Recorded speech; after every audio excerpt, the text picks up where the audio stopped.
আপনারা আমার নবীকে কেমন ভালোবাসতো। 6 মাস আগে বলেছে হিজরতের সাথী হবে আবু বকর। 6 মাস পরে যখন আবু বকরের দরজায় গিয়ে রাসূল নাড়া দিছে, আবু বকর গাঁটটি মাথায় নিয়া বাহির হয়ে আসছে। আল্লাহর রাসূল বলেন, আবু বকর আপনি কি ঘুমান নাই? রাত্রে কি আপনি ঘুমান নাই?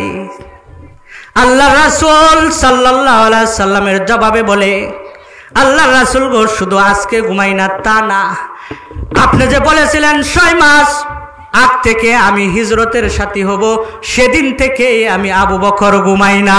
সুবহানাল্লাহ। হযরত আবু বকর রাদিয়াল্লাহু তাআলা আনহু কেমন মহব্বত করছে। হিজরতের রাত্রিতে যখন যায়, যাওয়ার ডংটা কেমন ছিল জানেননি? হযরত আবু বকর কখনো সামনে যায়, কখনো পিছে যায়, কখনো ডাইনে যায়, কখনো বামে যায়। রাসূল ডাক দিয়ে বলেন, আবু বকর আপনি কেমন এমন করেন? আবু বকর জবাব দেয়, আমি যখন ডাইনে যাই আমার মন কয় কাফেররা আপনাকে ডান দিক থেকে তীর মারবে, আমি আবু বকর লাফ দিয়া তীর পিরানোর জন্য যাই। আবু বকর বলেন, যখন আমি বাম দিকে যাই আমার মন কয় বাম দিক থেকে সামনের দিক থেকে তীর মারবে, আমি লাফ দিয়ে সামনে যাই। আমি যখন পিছনে যাই আমার মন কয় পিছন থেকে কেউ তীর মারবে আপনাকে, আমি লাফ দিয়া পিছনে যাই। আমি আবু বকর জীবিত থাকবো আর আপনার শরীরে তীরের আঘাত লাগবে। আল্লাহর আদালতে আবু বকর কি জবাব দিবে?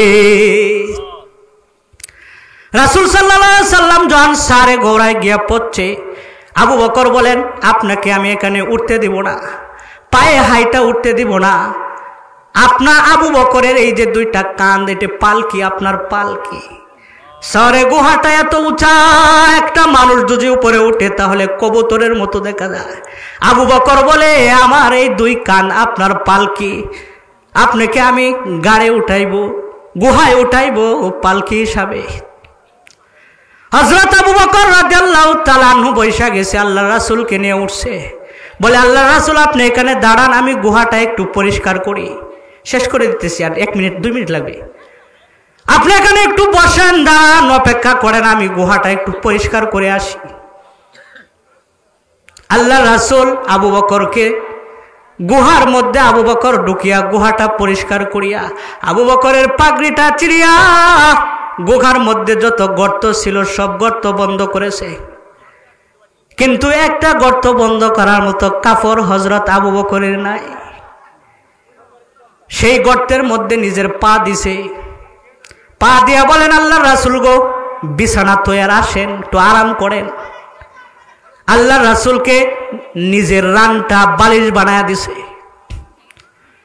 আল্লাহ রাসূল শোয়া মাত্রই ঘুমায়া গেছে। হযরত আবু বকর তাকায়া রইছে, মুখের দিকে চেহারা দেখতেছে।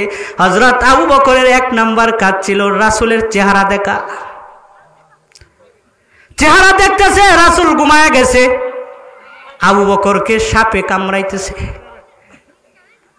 আল্লাহ রাসূল ঘুমাইতেছে, আবু বকরের চোখ থেকে 1 ফোঁটা পানি রাসূলের চেহারার উপরে পড়ে গেছে, রাসূলের ঘুম ভেঙে গেছে।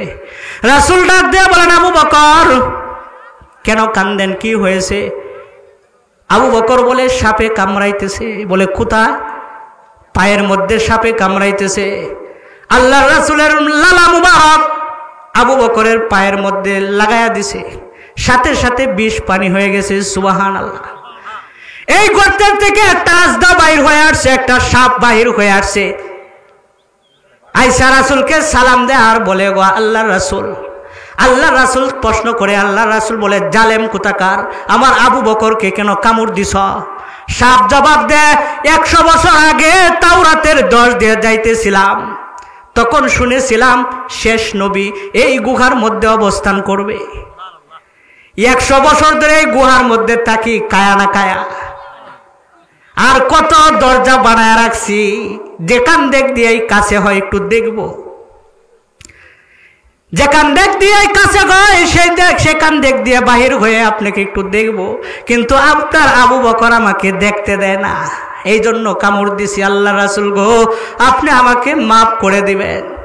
এই তোমার আমার নবীকে সাপেও মহব্বত করছে, তোমার আমার নবীকে উঠেও মহব্বত করছে, তোমার আমার নবীকে উহুদ পাহাড়েও মহব্বত করছে, তোমার আমার নবীকে যত প্রাণী আছে সবাই মহব্বত করছে। তোমরা সকলেই কি মহব্বত করতে রাজি আছো কানি? সবাই বলো ইনশাআল্লাহ বলো।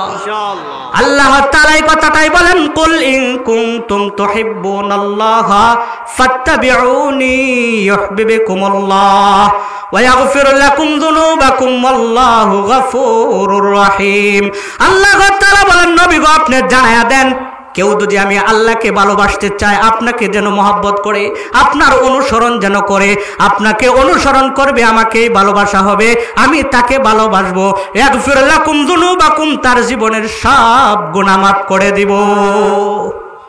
মুহতারাম হাজিরিন, আমাদের প্রধান বক্তা আজকের যিনি এই মাহফিলের অধ্যমণি, তিনি মাহফিলে চলে আসছে, স্টেজে চলে আসছে। আমরা যার বয়ান শুনি আগামী দিনের পথ, সঠিক পথ খুঁজে পাবো।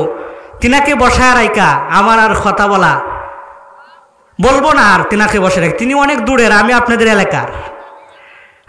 এলাকার সন্তান। অনেক সময় অনেক কথা বলি, সময় পাইলেই বলি, কিন্তু দূরের মেহমানকে বসাতে আর কথা লম্বা করতে চাই না।